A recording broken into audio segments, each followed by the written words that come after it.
Right. Hi everyone, welcome to today's pre-market live analysis brought to you by IC Markets. Right, we'll be starting very shortly. Just want to make sure you can see my slides as well.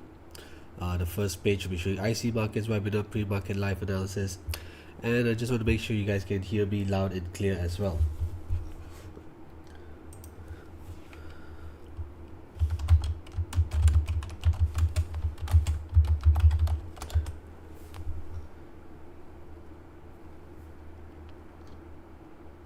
I hope you all have had a great weekend, right? Spending time with your family and friends, taking a good break from the markets. Yeah, it's always good to refresh our minds over the weekend, right? So that when we start the new week, new trading day, at least we get a fresh perspective, clear our heads a bit. That always helps.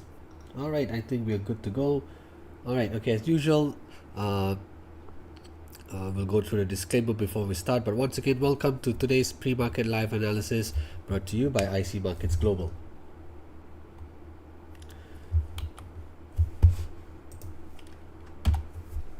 Alright, do take note that this is marketing communication. It does not contain and should not be construed as containing investment advice or an investment recommendation or an offer of or solicitation for the transactions in financial instruments. Also, take note of the risk warning that comes with trading forex and CFDs. They carry a high level of risk to your capital, and you should only trade with money you can afford to lose. Alright, we're just going to start the camera now. Alright, here we go.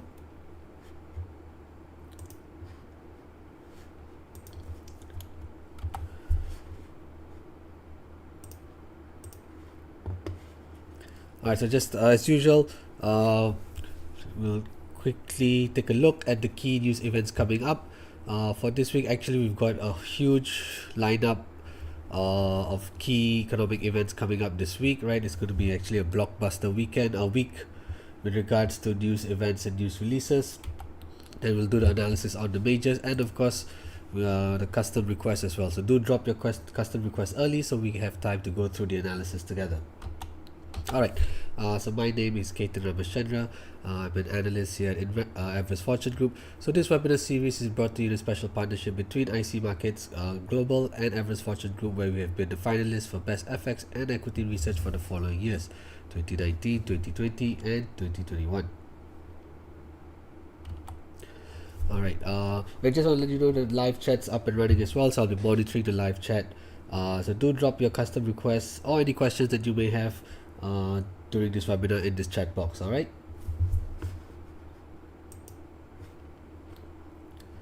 Okay, so I assume everyone's can see my screen and hear me as well. All right. Okay. So as I mentioned, we've got a very heavy calendar this week. So just quickly going through, we've got combination of interest rate decisions as well as employment data from the US, plus other important events from Europe as well. Alright, but we'll just quickly cover the two central banks that are announcing their interest rate decisions. We basically have the Federal Reserve, the big one, coming up on January 31st. Do take note this calendar. The timing on this calendar is GMT time, right? Alright, hi Jamilu, good to see you. Great to see you tuning in again. Right, so do take note, my calendar is on GMT time. So on January 31st, 7 p.m., the Federal Reserve will release its statement, FOMC statement, followed by Chairman Jerome Powell's press conference at 7:30 p.m. Right? We've also got CPI data from Australia. We've also got employment data in the US with ADP unemployment at 115 as well on the same day. Right, and then when we go to Thursday, we've also got the Bank of England releasing its monetary policy report, right? That's going to take place at 12 p.m. GMT time on Thursday, 1st February. And then rounding off on Friday, we've got the all important non-farm payrolls coming up as well. Okay, so let's see how we can, what we can probably expect going into these two interest rate decision meetings, as well as what can we potentially expect for NFPs as well. Alright, so as you can see here, this is the chart that shows where the Fed funds rate currently lies. It lies at about 5.25 to 5.5%, right? The upper bound is at 5.5%. So they've raised rates rapidly. But now they're quite likely to keep rates on hold, right? The Federal Reserve coming up this week, right? At their interest rate FOMC meeting this week, they're quite likely to maintain their interest rates at 5.5%. Why is that the case? Right. So here, when we look at the charts for CPI, on the left I have the chart for headline CPI on an annualized basis or year-over-year basis, and on the right is a chart for core CPI, once again on an annualized basis. So as you can see, both of these two data points, they peaked in the middle, roughly the middle of 2022, right? And they have the rate of change has slowed down quite rapidly, especially for headline CPI. So headline CPI currently stands at 3.4%. As you can see, it's sort of stabilized here, and core is still falling as well, but not as fast as the headline CPI. So you can see core has taken a bit of time to catch up to where the core headline CPI is, but generally the trend is in the right direction, right? We are seeing a slower rate of change for both headline CPI and core CPI, which allows the Federal Reserve to perhaps adopt a slightly more neutral approach to monetary policy, right? So, but of course, do take note, both of these readings are still well above the target of 2%. Do take note, the Federal Reserve's inflation target is 2% year over year. So both of these two metrics are still well above 2%. So although the Federal Reserve is expected not to raise their Fed funds rate this week, but the statement and the press conference by Jerome Powell could be potentially quite hawkish, because as you can see, the CPI data is still well away from the target of 2%. Right, then moving on to PCE. PCE data is the Federal Reserve's preferred gauge of inflation. So this data point for December was released just last Friday, right? We had PCE data and core PCE data being released. When we look on the chart on the left, that shows us the headline PCE data on an annualized basis or year over year.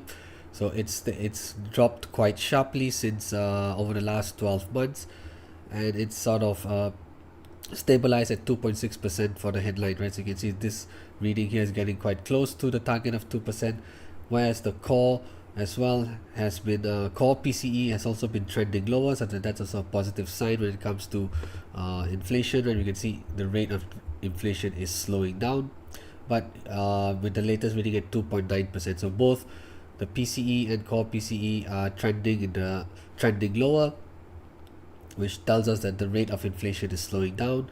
So that means the Federal Reserve can afford to take its foot off the pedal by not raising interest rates, but may come out with a relatively hawkish statement and press conference to ensure that inflation continues to head lower, right? Okay, then employment as well. Now this is going to be related to, or just to quickly summarize what we can expect. Okay, now I'll do that after this slide. Coming up, we look at employment as well. We've got non-farm payrolls coming up this week, right? Friday, the much highly anticipated non-farm payrolls. What can we expect, right? When we quickly look at unemployment rate on the right, that's been ranging between about 3.4 3.7%, relatively stable. Non-farm payrolls changes in the monthly change. As you can see, since October, the numbers have been a little bit lower than the previous months, right? You can see in the first half of January, non-farm payrolls was relatively stronger. Then it started to fade in the second half as well in terms of monthly changes. So when you look here, this is the non-farm payroll NFP data results for the last 12 months or so. So as you can see, since June, right, the NFPs have missed their estimates, right? So when you look here, the number in red, when the number is printed in red, that means the NFP has come in lower than the estimate, which usually means that this could typically function as a bearish catalyst for the US dollar. So as you can see, in June, July, and October, so in the last 3 out of the, I would say, 7 months, non-farm payrolls have missed their estimates. So do take note that we are starting to see, as expected at this stage of the economy, we are starting to see the labor market sort of saturate, right? And we may see NFP starting to slow down as well. So do take note, if the NFP comes in lower than the estimate, this shouldn't be a surprise, but that could have a negative impact on the value of the US dollar. So when we look at GDP growth on the left and PMI on the right, we can see the US economy is still pretty strong. That means that because economy is strong and labor market is strong as well, although the Fed may not raise rates, but they're quite likely to maintain it at 5.5% and come out with a relatively hawkish statement so that inflation continues to trend lower because employment is still relatively strong, and so is economic activity as well. Alright, so that's what we can expect for FOMC this week, as well as the non-farm payrolls. Alright, quickly moving over to Bank of England. They are going to have they are going to release their monetary policy report as well. They've kept their official cash rate at 5.25%, right? And once again, they're likely to maintain the cash rate at 5.25%. As you can see, this is CPI data for the UK. On the left, we have headline CPI. Right is core CPI. Although you can see the trend is to the downside, the rate of inflation is slowing down, but you can clearly see that their headline CPI of 4% and core CPI of 5.1%. Both of these data points are well above the target of 2%. So similarly, although inflation is trending in the right direction, inflation is trending lower, but is still well above the target of 2%, which means that the UK is quite likely to maintain interest rates at their cash rate at 5.25%, but the statement could be relatively hawkish because they would like to see this two data points trend lower. And when we look at economic activity in the UK and PMI, it looks sort of mixed. When you look at the quarterly rate of change for GDP growth, it's actually looks very weak, right, when you compare it to the US. However, when you look at the composite or PMI data, it has been relatively strong over the last 3 months. So a bit of mixed economic activity or economic growth in the UK, and inflation is still relatively high. So we can expect the Bank of England to keep their official cash rate on hold at 5.25%, but do take note the statement could turn out to be relatively hawkish. So this could potentially create short-term bullish demand for the pound. All right.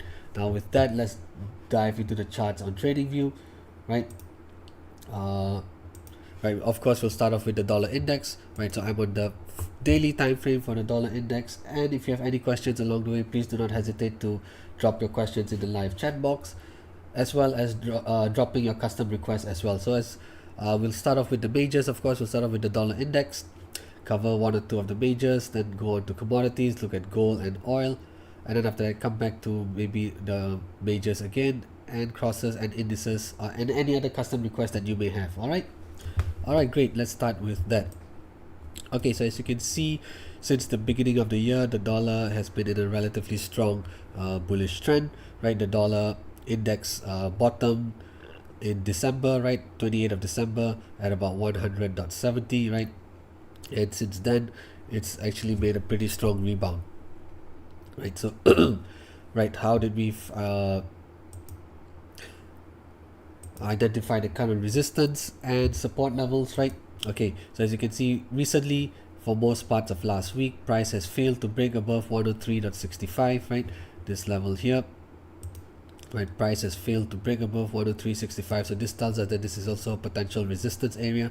And then when we look a little bit back, when we look at the beginning of December, price making a pretty decent V-shaped bounce here, or a pullback here, price finding support here for a couple of days before going lower, right? So we can see a previous potential support area in the past, as well as a current resistance area in the present, right? So this tells us that this is at this level at 103.60 is a pretty significant overlap level, and hence that's why we've identified it as the first resistance.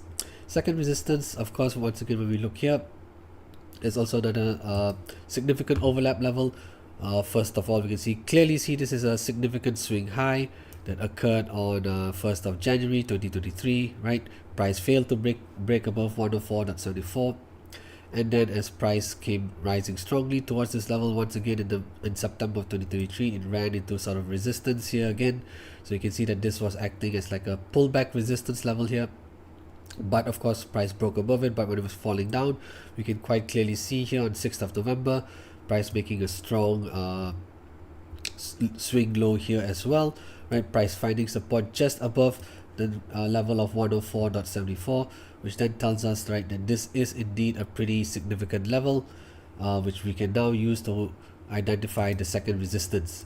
And also when we do the Fibonacci retracement here, right, we started this retracement here from 3rd of October and ending the retracement here at this swing low on the 20th of December.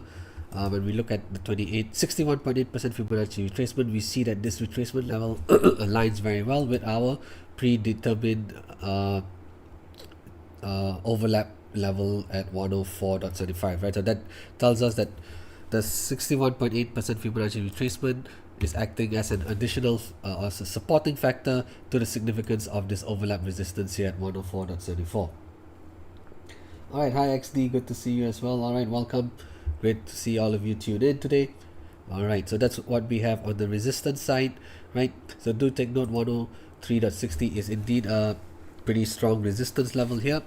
And should we get a relatively hawkish statement by the FOMC, and if Chairman Jerome Powell also delivers a relatively hawkish press conference, we can expect this level to be broken. So do take note, 103.60 could potentially function as resistance in the beginning of the week, but as we head into FOMC and especially during the statement release and the press conference, we could potentially see this level break, and we could see the dollar index climb higher should the FOMC outcome turn out to be overall hawkish. Alright, to the downside, when we look across this price level here at 102.61, right, this is also a pretty significant overlap level. Why is that the case? Right, we can clearly see when price was falling sharply here towards the end of November, it actually found support around 102.60 to rebound quite strongly, right? So we can see a nice swing low support taking place here on 28 November, 29 November, and of course as price broke underneath it, it actually found resistance several times, right? It found resistance here on 18th of December, then again it found resistance in early Jan as well, before price finally breaking higher, right? So when you see price reacting off a certain level several times, in this case we have a swing low support here, we see resistance, pullback resistance here in December and in January. So this tells us that this is indeed a significant overlap level, which is why we've identified it as the first support. Second support, right, it's clearly, we can see that this is a very important swing low bounce here. Oops, hang on, where's my brush? Alright, here we go. We can see that this is a very important swing low bounce that occurred on the 28th of December, right? You can see the market structure clearly highlighting a very significant swing low, which is then of course why we would identify the second support at 100.83. Right, let's see if there's a Fibonacci retracement here that could add further significance to this support, to the first support level. Perhaps maybe there's a 23 here. Right, we'll start the retracement here from 28th of December going up to the high on the 23rd of Jan. Right, let's just pull up all the fibs first so we can all see it together. Alright, we actually do have the 38.2% Fibonacci retracement aligned very well with the first support at 102.61. So let's just keep 38%.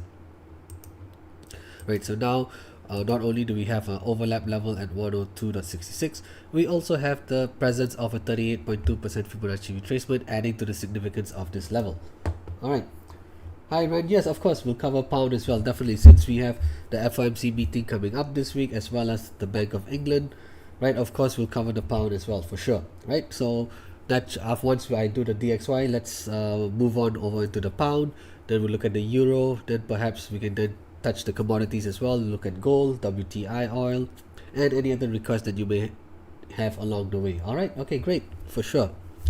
Okay, so as you can see here, these are the key support and resistance levels for the dollar index, right, on the daily time frame. So this first resistance here at 103.61 is likely to function as a resistance zone, at least for the first perhaps 1 to 2, the first half of the trading week, right, of the new trading week. We may see price fail to break above this resistance in the first half of the trading week, but with FOMC coming up on Thursday,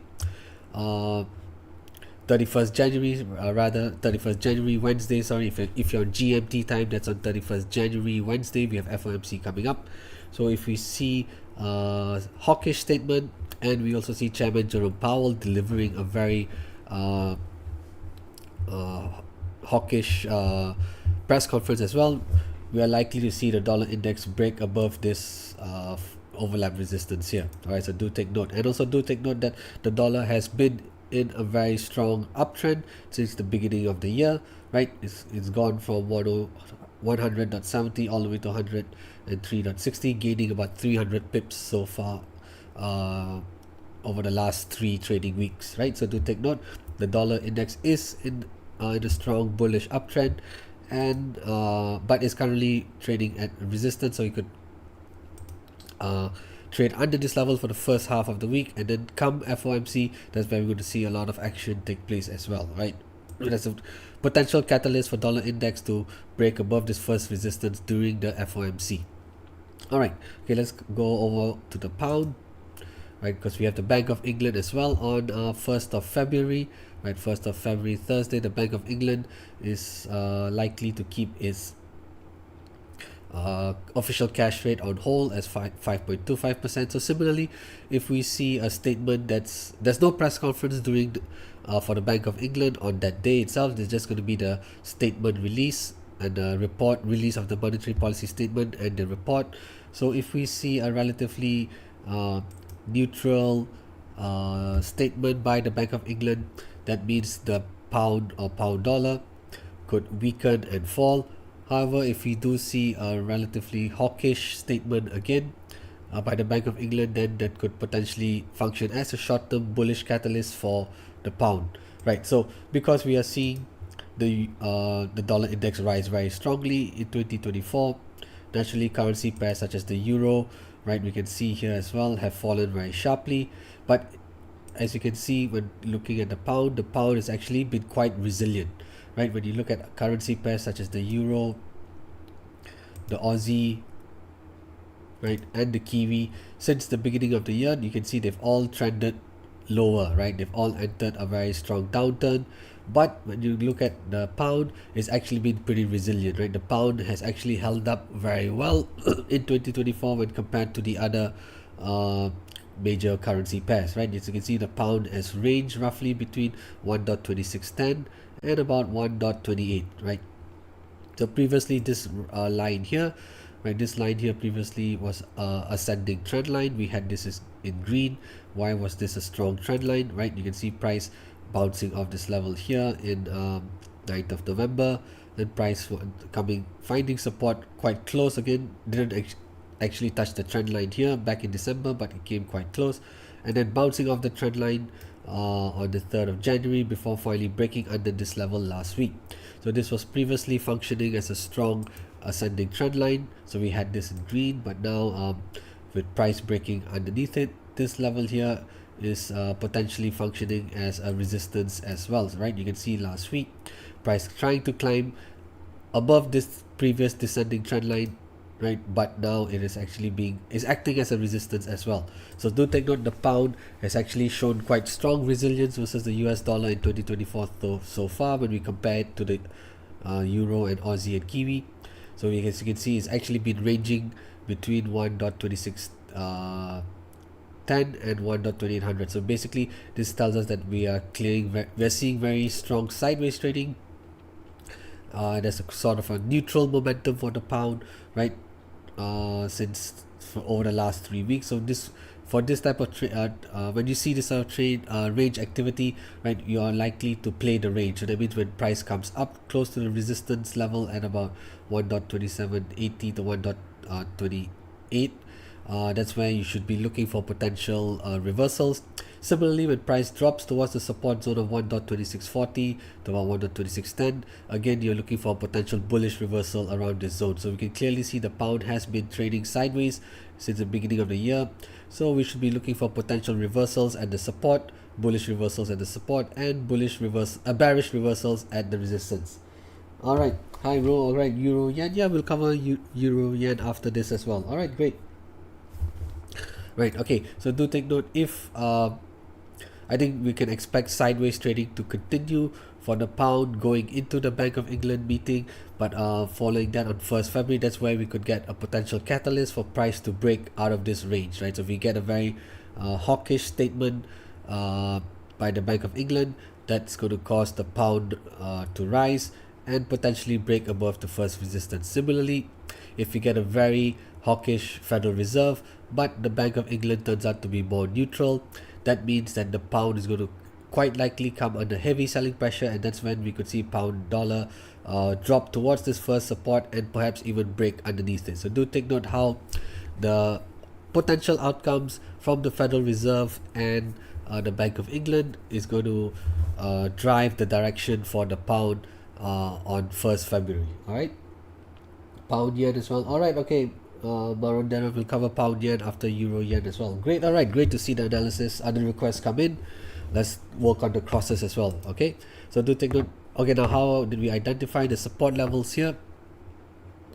Right, we can see price bouncing off 1.2614 several times here, 21st of December, 4th of Jan, and also on 18th of Jan. So this tells us this is a pretty significant pullback support level, right? We can see price clearly bouncing off this level several times here. And also when we run the Fibonacci retracement, right, we started this retracement from here, right? Started from this swing low on 4th of October, ending with this high here on the 28th of December, right? We can see that the 23.6% Fibonacci retracement aligns quite well to where this pullback support level is. So we have the combination of the retracement at 23.6% plus the pullback level at 1.2614 to help us identify a first support zone. Similarly, for the second support, when we look at the price level and price across 1.25, once again we see a very significant overlap. Why is that the case? We see price running into resistance here on 14th of November before pulling back, and as price broke above it, it found support here, pretty decent support on 23rd of November before bouncing higher. Then as it pulled back in early December, we can see price finding support before rebounding higher again. So clearly we can see that price has reacted off this level at 1.25 several times, which tells us that this is indeed a significant overlap level, right? And we also have the addition of the presence of the 38.2% Fibonacci retracement that adds as a supporting factor to this significance of this support. So do take note, another strong support zone for the pound between 1.2530 and about 1.25. All right, and do take note how the impact or the outcome of the FOMC meeting and the Bank of England interest rate decision is going to likely drive the direction for the pound.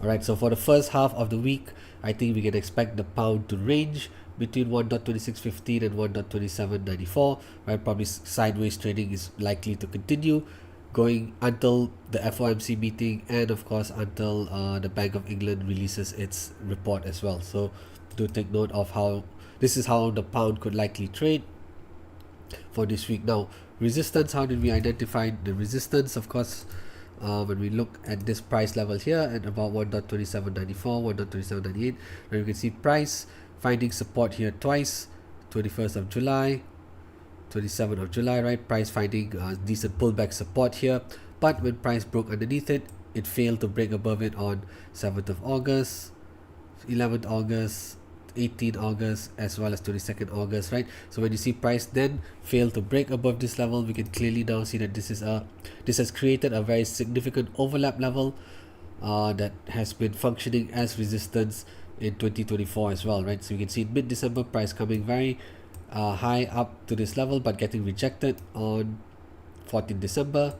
It briefly broke above this level on 20th of December, but it retreated once again. And of course, last week, 12th of Jan, or rather 2 weeks ago, price came up to this level again, but failed to break above it. So we can clearly see that this is a very significant overlap level, which is why we've identified it as the first resistance. Second resistance, right? We can see price making a pretty decent pullback here, pullback resistance here on 27th of July. So that's how we've identified the second resistance. Alright, let's see if there's any Fibonacci retracements that we could use. So let's see, we're going to start from the swing high here, 14th of July, going down to the low here on the 4th of October. Is there 78.6% that we could use? Okay, no, the 78.6% is doesn't align very well with any of the resistances that we had identified. So let's not force the Fibonacci level onto the charts. Right? If we don't see, one thing about Fibonacci retracements or extensions, right? If these Fibonacci levels do not align very well with the resistances or supports that we had identified. That's fine. Do take note, try not to force the Fibonacci level onto our analysis, right? If it does happen to align very well, in the case of what we see here with the support at 23 and 38%, then that's great. But in this case, we don't really see it aligned anywhere close to where the major resistances have been identified. So let's just leave it out for now. All right. Okay. So this is what we have for the pound. Right. So with that, let's move on to euro yen and pound yen, and then we'll come back to gold after that. All right. Great. Okay. So euro yen. All right. So as you can see here, for most parts of 2023, the euro has been in a strong uptrend, right? We can clearly see the price chart going from bottom left to top right. We see a very strong uptrend, but then price ran into resistance in mid-November, right? Price failed to break above 164.32, right? You can see here, this was basically the all-time highs for euro yen, right? So that's, we can see not only is an all-time high, but we can also see a very significant swing high here that has occurred, right? We see a very significant swing high taking place in mid-November last year at about 164.40. Similarly, we can see price, when price fell or was dropping sharply, right, it sort of failed, it found support around 154.90, right? Of course, we can see the bottom of the wick coming down all the way to 153.10, but in general, you can see here when looking at the bodies of the candle, you can see price has found a strong support around this level here as well, and then euro yen proceeded to bounce higher. All right, so let's see where the current resistance and support levels are, right? So as you can see, since beginning of this year as well, the euro yen has been in a relatively strong uptrend, right? We can see price going from 155.50 as high as 161.80, and last week price was pulling back for most parts of last week, but it found strong support here at 160. Let's zoom in a little bit, and the euro yen actually bounced very strongly on Friday, so we're quite likely to see this bullish bounce continued in the first half of this week, and price is once again likely to run into resistance around 161.81. So for the euro yen, if you do see it open today strongly, it may pull back a little bit first, but we do see at least I do see a strong, because of this strong bullish candle here on Friday, a lot of demand coming back in last Friday. We are likely to see this bullish momentum continue for the euro yen, and where it could run into resistance would be around 161.80. So do take note, if you do put on any potential long positions for the euro yen at the beginning of this week, we should be looking to target you should be looking to identify your take profit around the first resistance, right? So anywhere between 161, what is this here? This is about 161.47, right? So anywhere between 161.47, right, 161.40 to 161.80 would be a good zone to identify as your potential take profit, right? This is how I see euro yen. It's quite likely we could see this bullish momentum continue at the beginning of this week. So that means you can identify the zone between 161.40 and 161.80 as a potential take profit zone for euro yen. All right, now let's take a look at why this is a significant resistance. Right, so back in November, we can see price making a pretty decent swing low bounce here, and of course price running into resistance here last week. So this creates an overlap level here, right? This is a pretty significant overlap level at 161.80, which is what we're using to identify our first resistance. And also when we run the Fibonacci retracement, right, we started this retracement here from the high on 16th of November, and of course going down to the swing low here on the 7th of December. We can see that the 78.6% Fibonacci retracement aligns very well with this overlap level. Second resistance, of course, is simply going to be the all-time high and the swing high that occurred here as well in November, right? Oops, where's my brush? Right, you can see this is a very significant, oh, hang on, where's my, right, sorry. We can see that this is when you look at the market structure here, we clearly see this is a very significant swing high that occurred on 16th of November. which is what we're going to use to identify the second resistance. Similarly, when we look at 11 December, the market structure here, as price was falling sharply, we can see price making a very significant swing low bounce here as well. Right, so we can see very clearly two significant swings. Right, one swing high that occurred on mid-November, and another swing low that occurred mid-December. Right, now let's look at the support. Right, so when we zoom in a little bit here, we can see that this price level at 160.10 pretty much, right, is also a very significant overlap level. Right, price failing to break above this resistance here. This level here was previously acting as resistance back in early Jan. Price failed to break above this resistance here on 11th of January, but when it finally did, it found strong support on 3 days, right? So 24th Jan, 25th, 26th, it found strong support at this level to bounce higher, right? So this tells us that this is indeed a this overlap level here, and 160.09 is indeed a significant overlap support level, which also has the 23.6% Fibonacci retracement, right? So this retracement, we started here from this swing low on 7th of December, going up to the high here on the 19th of Jan. So when we pull up the retracement levels for 33 and 38, we can see that they line up quite well with the first support and the second support respectively, right? So first support is a zone that starts from about 159.80 all the way to 160.09. Second support is another significant overlap level, right? We can see price running into resistance here back on 19 December, then again here on 26, 27, and also briefly running into resistance here on 5th of Jan. So this level here was previously functioning as a pullback resistance level, but of course with price breaking above it, it then proceeded to function as a potential support level, which it did. As you can see, price bouncing quite strongly here on 12th and 15th of January as well. So this creates a very significant overlap level, which is what we're using to identify as the second support. And also it's a level that aligns very well with the 38.2% Fibonacci retracement. Alright, so do take note, since the beginning of this year, the Euro Yen has been in a strong uptrend. Price has found strong support here last week, towards the end of last week, to make this bullish bounce on Friday, and we could see this bullish momentum continue in the beginning of this week, and you should look to target the zone between 16150 and 16180 as a potential take profit zone for the Euro Yen. Alright, okay, now let's look at Pound Yen. Right, there's a request for Pound Yen. Alright, hi Chris, good to see you as well. Thanks for tuning in.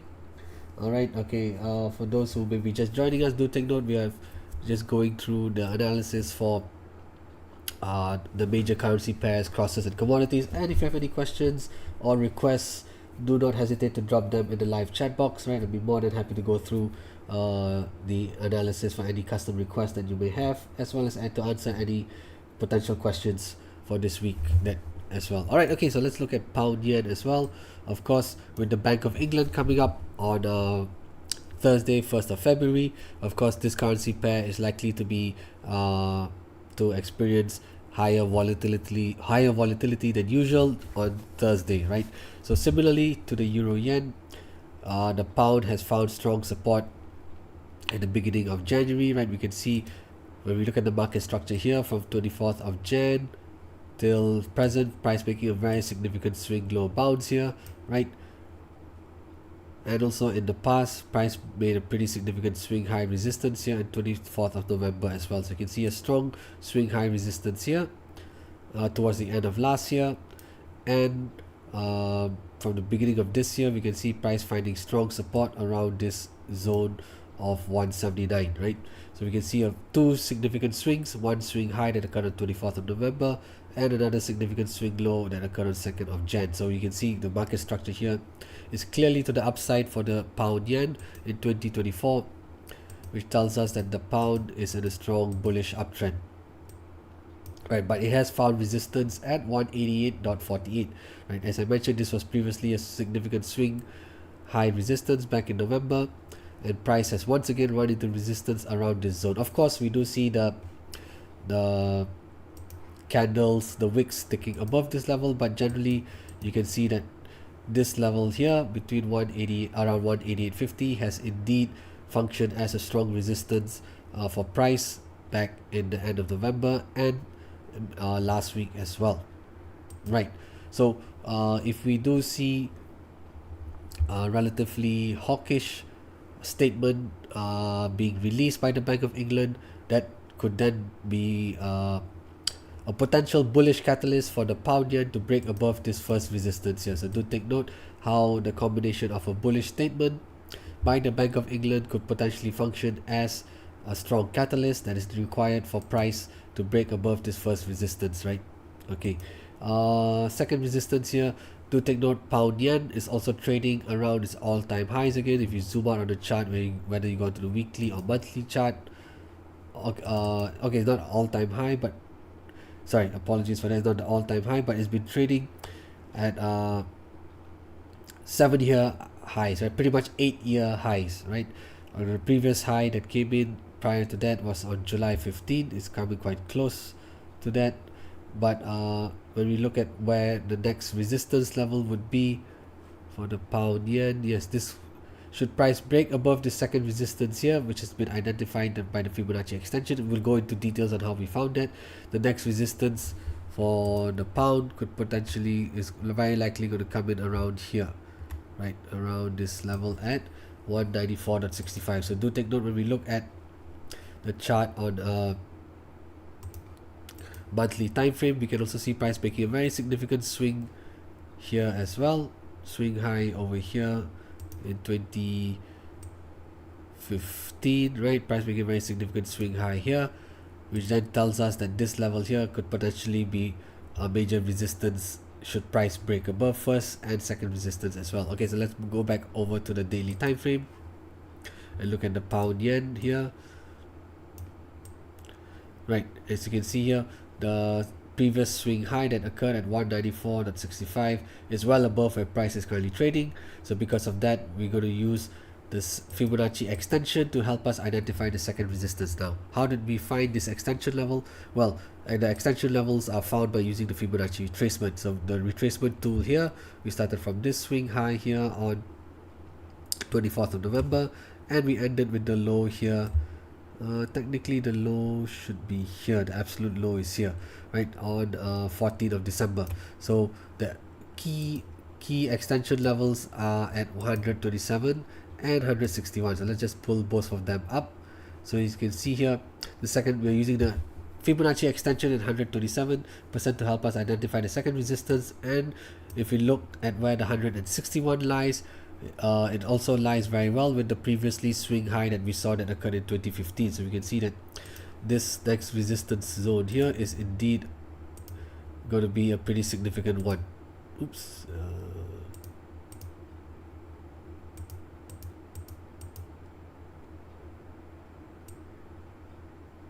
Here we go. Right. All right. Okay, so these are the major resistance levels for the pound yen. So if we do see the pound getting a bullish catalyst from the Bank of England this week, and it's quite likely it may break the first resistance and climb towards and break above 189 and climb towards 190, and the second resistance, major resistance, would be at about 191.34, where the 127% Fibonacci extension lies. Alright, with regards to support, when we look at this price level here at 185.31, right, we can see price finding strong support here on 21st November, right, making a strong V-shaped bounce. Then of course price broke underneath it on 6th December, but as it started rising up here on 11th and 12th of Jan, although not the best level, but you can see generally how this level acted as resistance for price as well for several days before going higher. So we had a strong support level here on November and a strong resistance zone in January to create a significant overlap level, right? So that's, we're using this overlap level to help us identify the first support at 185.31.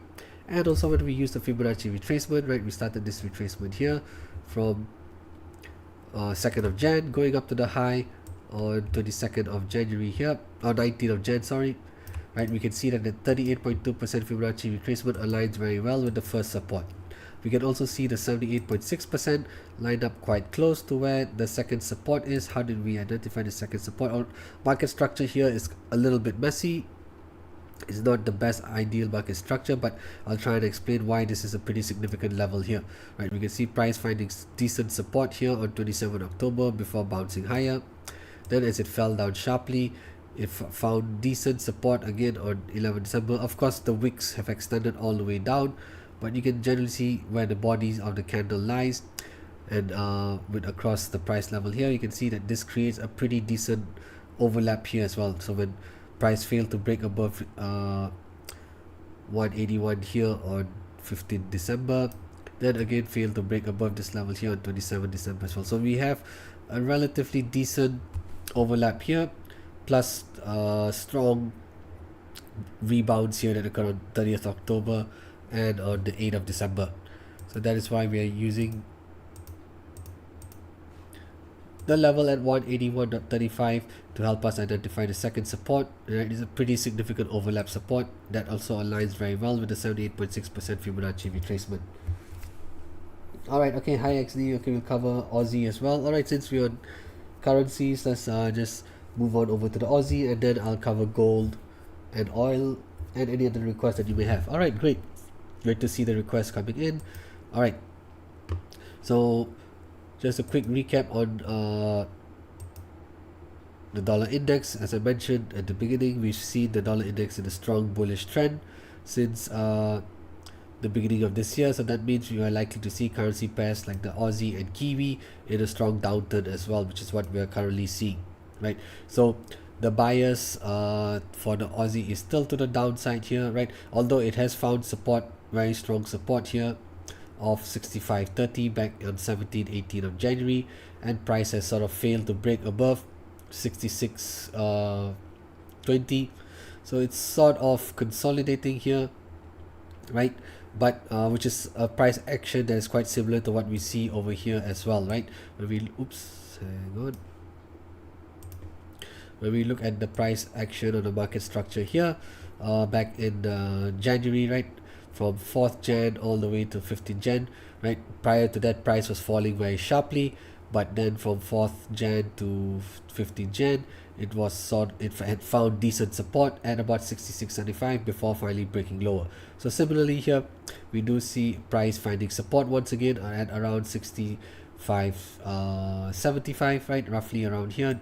We see price once again finding decent support, but for now, the bias for the Aussie does seem to the downside. We do see this bearish momentum continuing, so it's quite likely we're going to see the Aussie drop lower, at least towards the first support over the first 1 or 2 days, right? Okay, so we can see, let's just start off with the support levels. Why are these important support levels here, right? When we look across 65.26, right, we see price finding decent support here on 3rd of August 2023 and 8th of August. Then all the way from 15 August till 15 November, right, we can see price fail to break above this level here.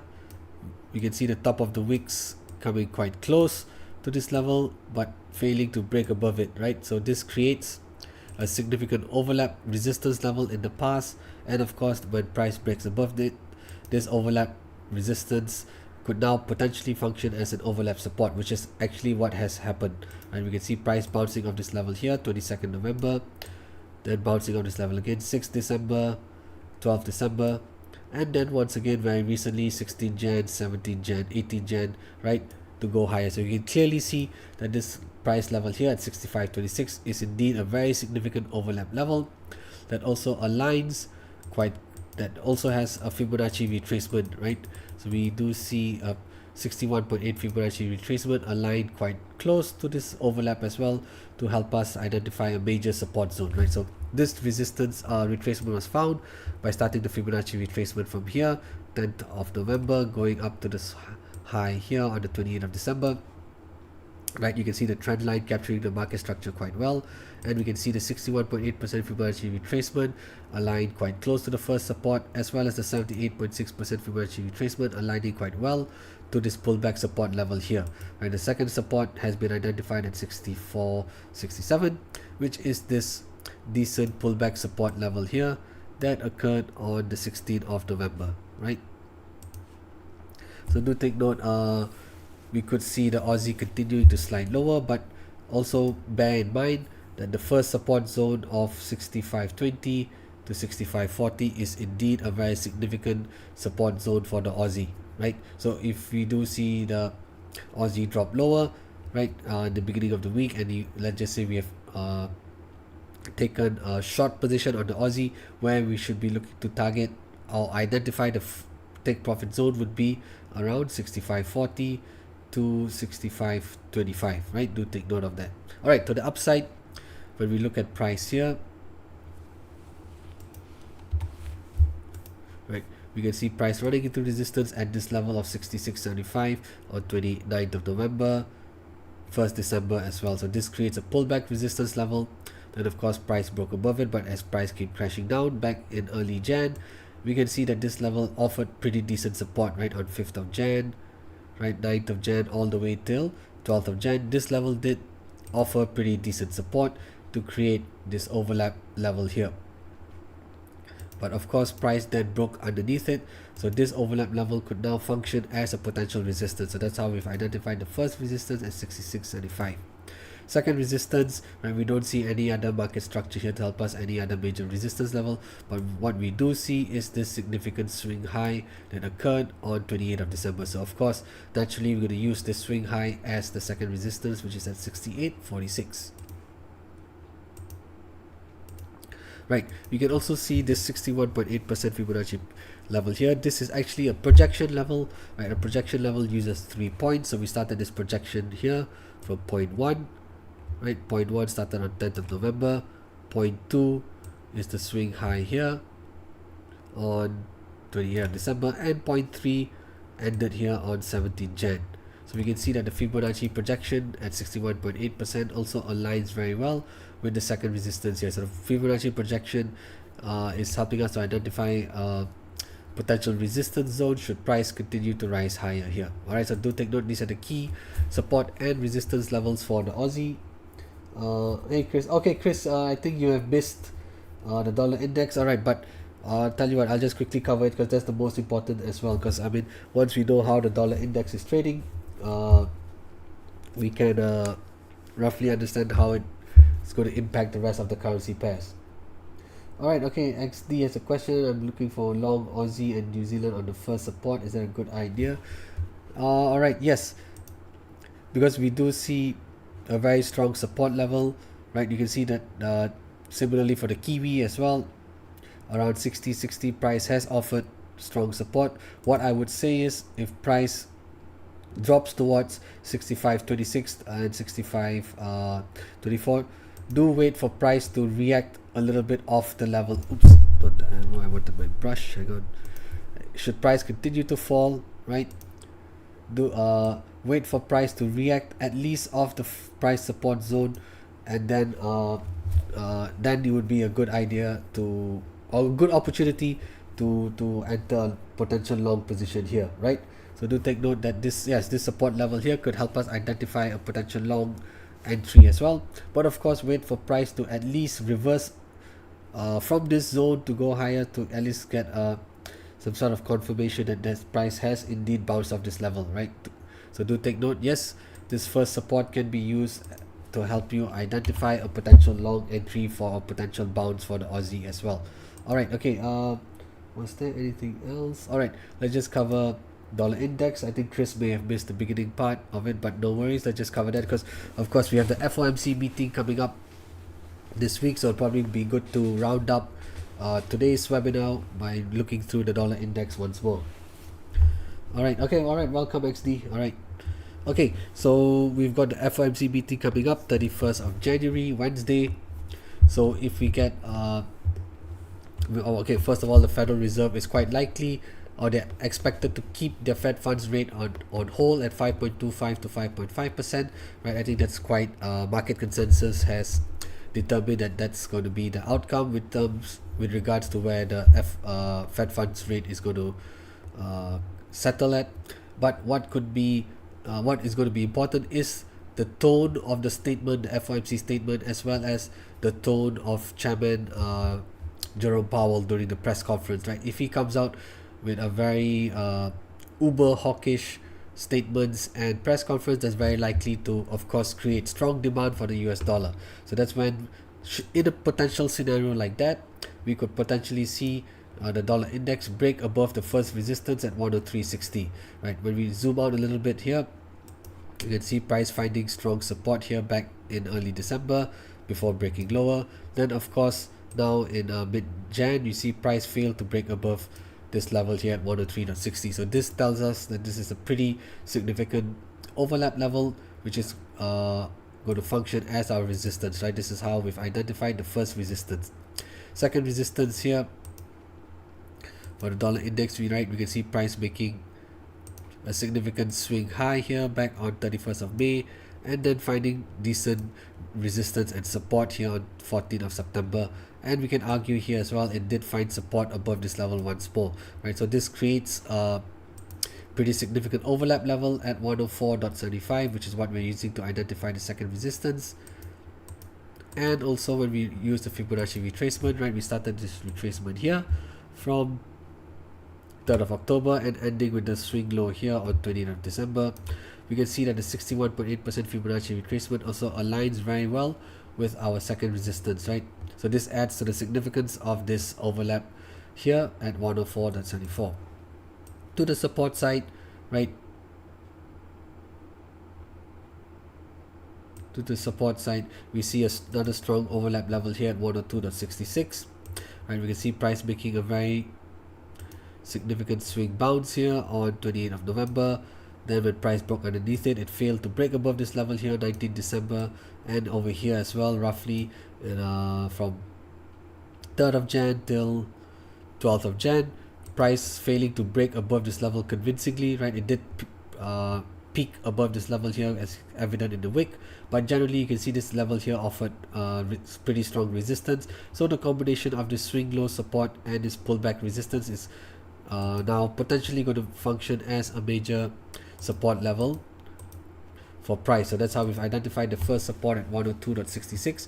And when we run the Fibonacci retracement, right, starting here 28th of December and ending here 23rd Jan, we do see the 38.2% Fibonacci retracement aligned very well. And of course, second support is simply going to be this swing low here that occurred at the end of December. So do take note, dollar index has been in a strong bullish trend since the beginning of the year. The last 3 trading weeks, we've seen a strong upward move where we could see the dollar index potentially run into resistance here for the first half of the week, right? I think first half of the week, Monday, Tuesday, before FOMC, the dollar index could run into resistance around this level once more. But come FOMC day, we are very likely to see high volatility, and if we see a very hawkish tone in the statement and also a very hawkish Jerome Powell, then we're quite likely to see this first resistance being taken out. Alright, so do take note of that. Let's see if there's time, or let's just quickly cover gold. I'll wrap up today's webinar with gold. Just have time for that, right? So gold prices and the dollar have an inverse relationship, right? Generally, when we see the value of the US dollar going up, typically we would see gold prices fall, and similarly when we see the value of the dollar fall, that's when we see gold prices rise as well. So you can see here October till December, roughly gold was in a strong uptrend. So when we look at the dollar index, yep, that's what we see as well. Very similar inverse relationship, right? So inverse relationship means when one goes up, the other goes down. So that's what we're seeing.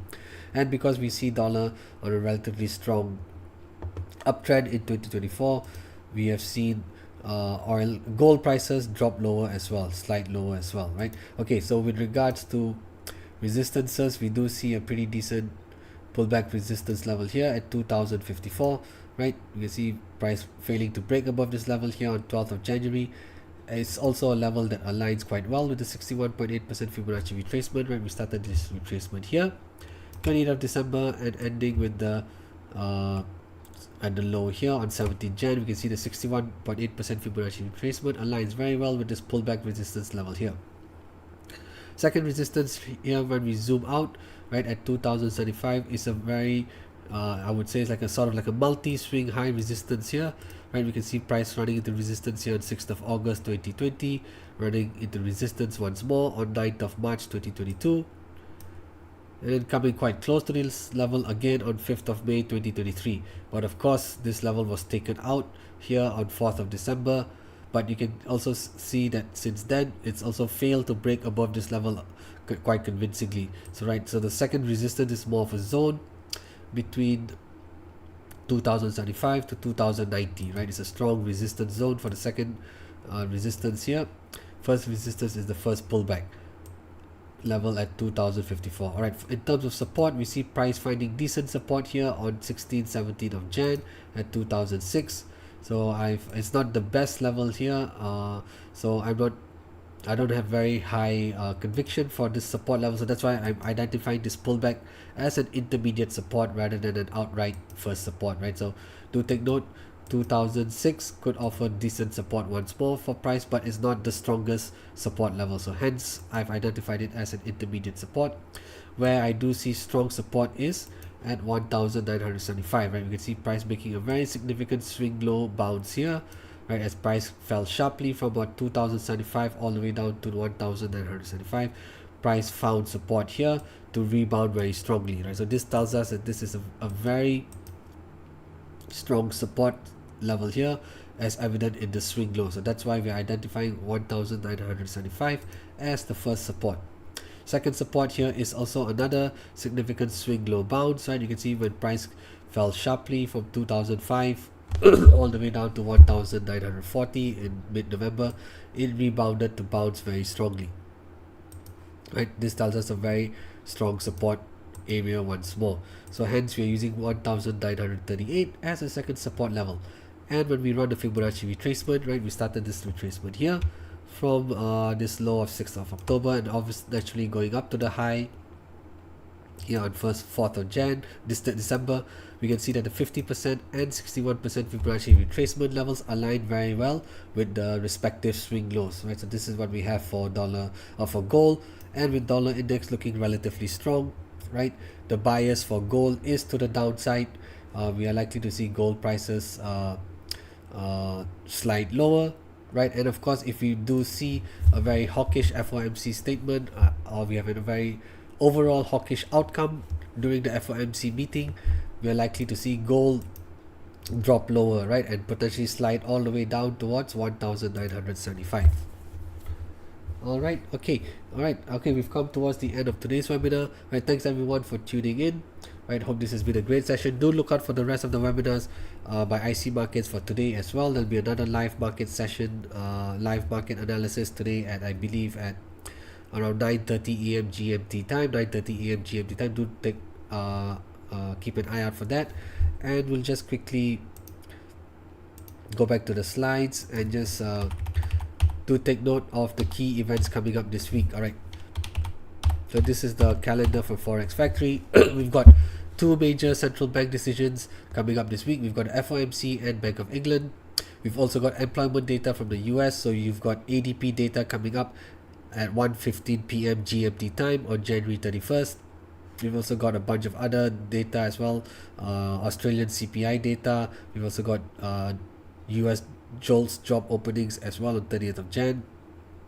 We got Germany CPI. So we've got a pretty full calendar this week, right? Okay, but just some of the items I'd like to highlight would be ADP non-farm employment 1:15 PM GMT time 31st Jan, and of course FOMC statement and the press conference by Jerome Powell 7 PM 7:30 PM GMT respectively. This is definitely going to be the major market mover. Then of course on Thursday 1st Feb, we've got the Bank of England releasing its monetary policy report as well at 12 PM GMT time. Then we've also got the non-farm payrolls coming up on 2nd of Feb, 1:30 p.m. GMT time as well. So we all know NFPs also inject a lot of volatility into markets, so do keep an eye out for this event as well, right? So do take note, with inflation retreating quite steadily in the US, when we look at CPI data and PCE data, but we do see strong employment, right? NFPs, although have slowed in the last 3 months, but generally the US labor market is still relatively robust, and combine that with strong GDP growth and also PMI activity, we are likely to see the Fed hold rates. They're definitely not going to cut rates at this week's meeting. They're more likely to hold rates at 5.5% and maybe come up with a relatively hawkish statement to drive inflation even lower, right? As you can see, inflation is trending lower, but it's still well above their target of 2%. Similarly, when we look at the data in England, right, the Bank of England's official cash rate is at 5.25%. They are also widely expected to hold their cash rate at 5.25% at this week's meeting. Similarly, when we look at CPI data, headline CPI and core CPI data, although they are trending lower, which is good, the rate of change is slowing down, but 4% and 5.1% is still well above the target of 2%, right? Even the Bank of England has an inflation target of 2%. All right, so that's well above, so they are likely to also try and come up with a relatively hawkish statement so that inflation continues to trend lower. But economic activity has been pretty dire in the UK when we look at GDP growth on a quarterly basis. However, PMI activity has picked up over the last 3 months, so that's could signal a revival in the UK economy.